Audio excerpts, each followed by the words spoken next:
Hello et bienvenue dans ce live. Aujourd'hui, on va aborder le sujet de je ne sens plus de l'amour dans mon couple. Je ne sens plus cet amour, cette tombée amoureuse.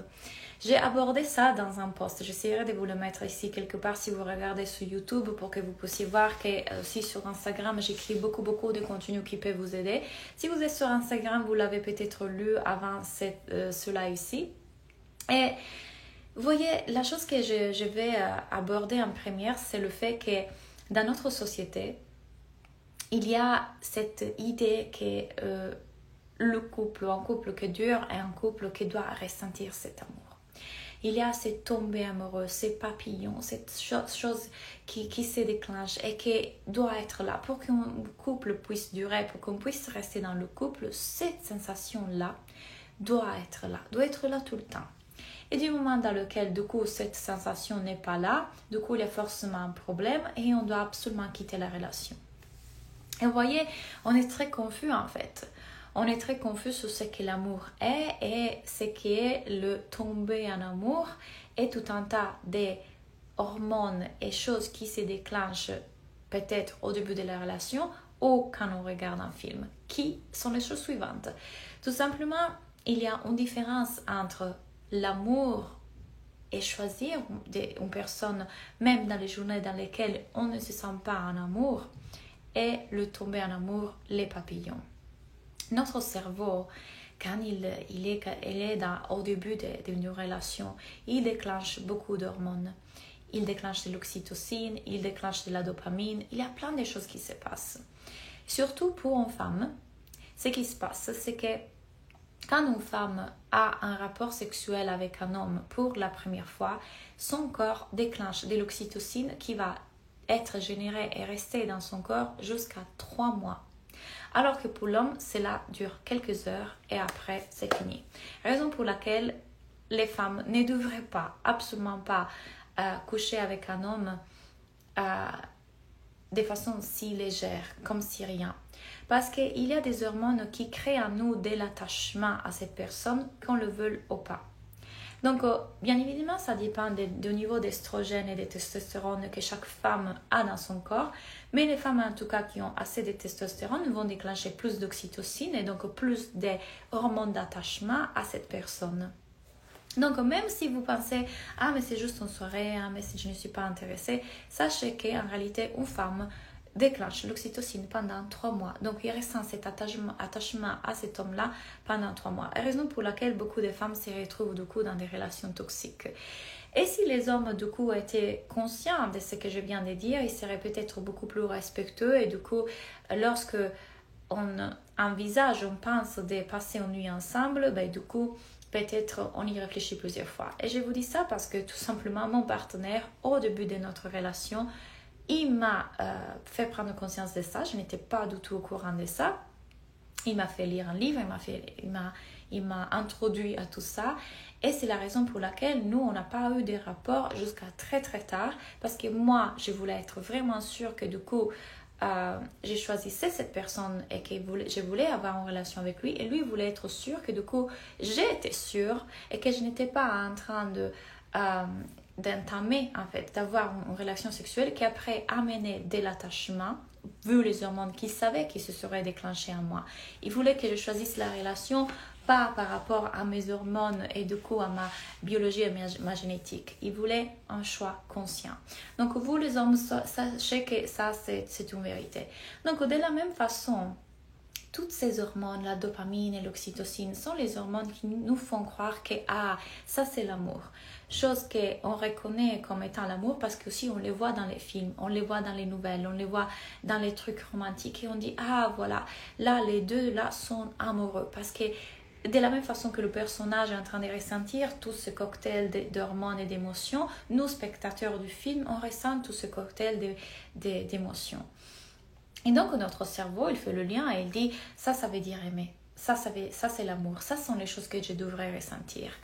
On y met en plus, dans ce cocktail, aussi le fait que quand on est addict à la dopamine, et la plupart des personnes aujourd'hui dans notre société sont addictes à la dopamine, donc à cette ces neurotransmetteurs dans notre cerveau qui génèrent tout un tas de désirs et récompenses. Ah, je désire ce gâteau au chocolat et jusqu'au moment que je ne vais pas manger ce gâteau au chocolat, je ne peux pas me sentir bien et j'ai toujours cette envie, ce désir.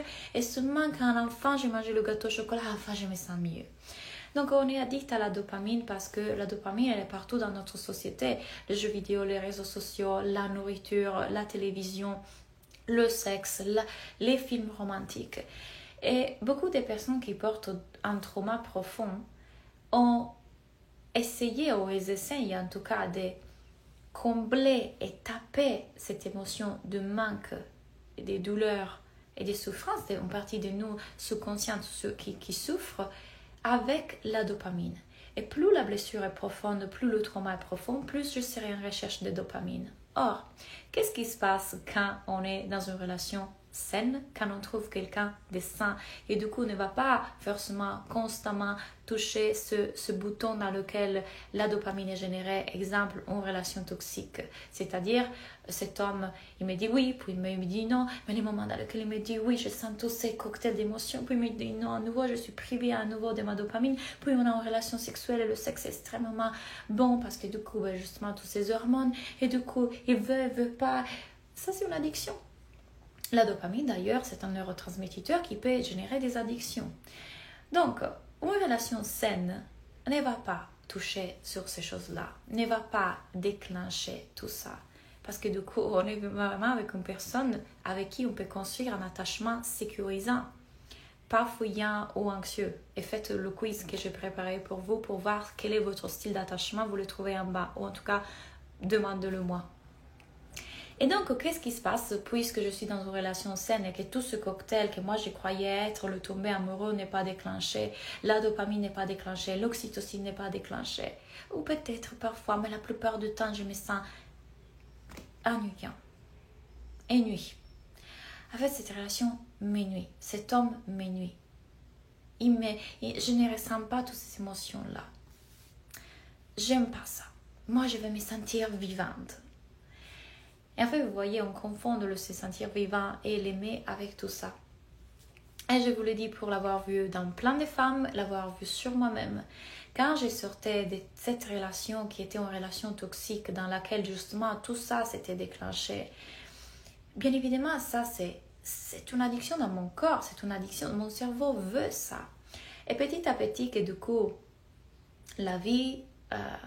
la thérapie, le coaching m'ont amené petit à petit à me défaire de tout ça, à mettre de côté cette relation et à comprendre quelque chose de différent autour de l'amour. J'ai aussi rencontré mon partenaire.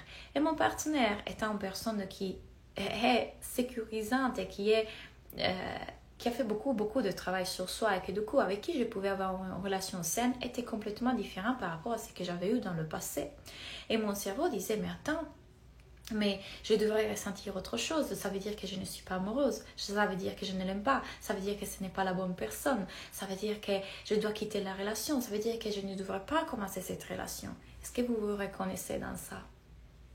C'est le talk de couple, c'est ce dont on parle constamment ici. Et toutes ces questions, ces doutes et ces choses que notre cerveau fait, c'est parce que d'un côté, il veut continuer cette addiction, il veut continuer à aller vers la dopamine, parce qu'il croit que quelque chose de terrible est en train de se passer.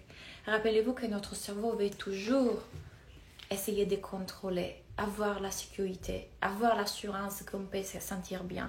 Et du coup, d'un côté, il veut quitter ce qui procure une douleur et aller vers le plaisir. Et il veut s'assurer des choses, notre cerveau. Donc, on s'ennuie. On s'ennuie dans une relation saine. On s'ennuie pourquoi? Parce qu'on était addict à la dopamine d'avant. Et jusqu'au moment que vous comprendrez de plus en plus comment votre cerveau est en train de fonctionner et que toutes ces pensées, et si je ne suis pas amoureuse, et si ça, ne sont rien d'autre que des pensées générées par une partie de vous qui porte encore la blessure, une partie qui veut, une sous-partie qui veut vous protéger, et que c'est juste la façon dont votre biologie est en train de fonctionner et votre psychologie, et vous pouvez devenir observateur de tout ça et voir que ça n'a rien à voir avec la relation, que si vous vous sentez ennuyé dans cette relation, si vous sentez que c'est boring, ça n'a rien à voir avec votre partenaire et ça n'a rien à voir avec vous et ça n'a rien à voir avec votre relation. c'est la psychologie, l'activité psychologique qui s'est faite à travers vous et qui est en train de s'exprimer à travers vous parce que toute votre vie, vous avez été exposé en réalité sur l'amour, sur le couple, qui a généré tout un tas d'illusions, d'addictions et du coup qui allait jouer sur votre dopamine. Et du coup, vous êtes en train de chercher cette luxure, est-ce qu'on dit ça en français? Cette émotion de passion et cette émotion de et tout ça, ça vient, ça passe, ça peut revenir dans votre relation saine, et puis il passe à nouveau, et puis il revient, parce que c'est passagère, parce que toute émotion c'est changeante et se modifie, elle est éphémère. Mais ce qui reste, c'est l'envie d'être ensemble, c'est l'engagement, c'est le fait de choisir cette personne, l'amour. Ça, c'est l'amour. Je décide d'aimer cette personne. J'ai choisi cette personne tous les jours. Ça, c'est une action. Ça, c'est un acte d'amour. Ça, c'est l'amour. Le reste sont des émotions éphémères qui passent à travers nous constamment. Et la passion reviendra et s'en va, et reviendra et s'en va. Et c'est aussi un acte d'amour de vouloir continuer à rallumer cette étincelle, de vouloir continuer à jouer ensemble, de vouloir continuer à communiquer, à connecter, à mettre de l'effort et de l'envie dans la relation. Ça, c'est une preuve d'amour. Mais le fait que ce sentiment d'amour ne soit pas là, ça ne veut pas dire que vous n'aimez pas cette personne. Ça ne veut pas dire que l'amour est fini. Déjà, dire l'amour est fini, c'est la mauvaise phrase. Ce n'est pas bien construite. Ça n'existe pas. J'ai choisi tous les jours cette personne. Et avec cette personne, je peux ressentir tout un tas d'émotions. Et parfois, ça va être ennuyement, frustration, colère, il me dérange. Et parfois, ça va être joie, ça va être dévotion, ça va être appréciation, ça va être passion, attirance. Mais tout ça, ça continuera à bouger à l'intérieur de nous. Donc, la première chose à faire, c'est observer tout ce que vous êtes en train de mettre en temps d'illusions et concepts sur ce qui est la relation amoureuse et l'amour. Regardez que ça n'a rien à voir avec votre partenaire ni la relation, mais ça va vous dire beaucoup plus sur vous. Tous ces doutes, ce questionnement et cette recherche de ressentir ces émotions, ça va vous donner plutôt des informations importantes sur là où vous en êtes avec vous-même, dans la relation avec vous-même, dans tout ce qui s'est passé pour vous, vos traumas, vos blessures. Cette anxiété est un messagère de quelque chose de plus grand.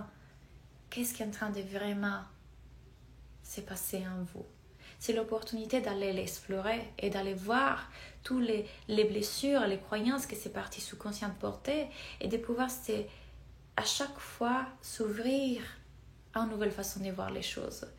Et je vous conseille vraiment de continuer à venir écouter ces choses-là. Venez dans mon programme Soulful Love, venez converser avec des personnes qui continuent à vous ramener à qui vous êtes vraiment au-delà de tous ces conditionnements, ces croyances et ces blessures. Parce que plus vous serez en contact avec des personnes qui vous permettent de voir dans la bonne direction de qui vous êtes vraiment et de ce qui est vraiment l'amour, plus du coup, toutes ces anxiétés vont se calmer, ces doutes, ces pensées répétitives, ces pensées intrusives vont se calmer. Parce que de plus en plus, vous verrez autre chose. Vous verrez qui vous êtes vraiment au-delà du bruit de votre cerveau. Et cette voix de votre cerveau va se calmer de plus en plus. Pourquoi? Parce que si elle voit cette voix, que vous ne la nourrissez pas, que vous n'avez plus l'intention de nourrir la dopamine, elle vous demandera de moins en moins de dopamine. Il n'y aura plus besoin d'aller vers le gâteau si votre cerveau remarque que vers le gâteau, vous n'y allez pas. Il a beau à crier, va vers le gâteau, va vers le gâteau. Si elle voit que vous ne réagissez pas à ça, à bout d'un moment, la connexion neuronale qui faisait ça va mourir tout seul. Elle laissera place à quelque autre chose. Quelque chose qui est la vraie vous, ce qui n'est plus conditionné et addict. La vraie vous. Donc j'espère de tout cœur que ce live vous a aidé, vous a apporté des réponses et écrivez-moi un commentaire. Je suis toujours heureuse de voir vos commentaires et rappelez-vous, si vous voulez rejoindre mon programme, il s'appelle Soulful Love. C'est pour les personnes qui justement sont en train de vivre tous ces doutes et ces insécurités. Il y a plein de vidéos à regarder, il y a un coaching avec moi par mois et voilà, je vous laisse l'explorer et l'aller le découvrir ici en bas.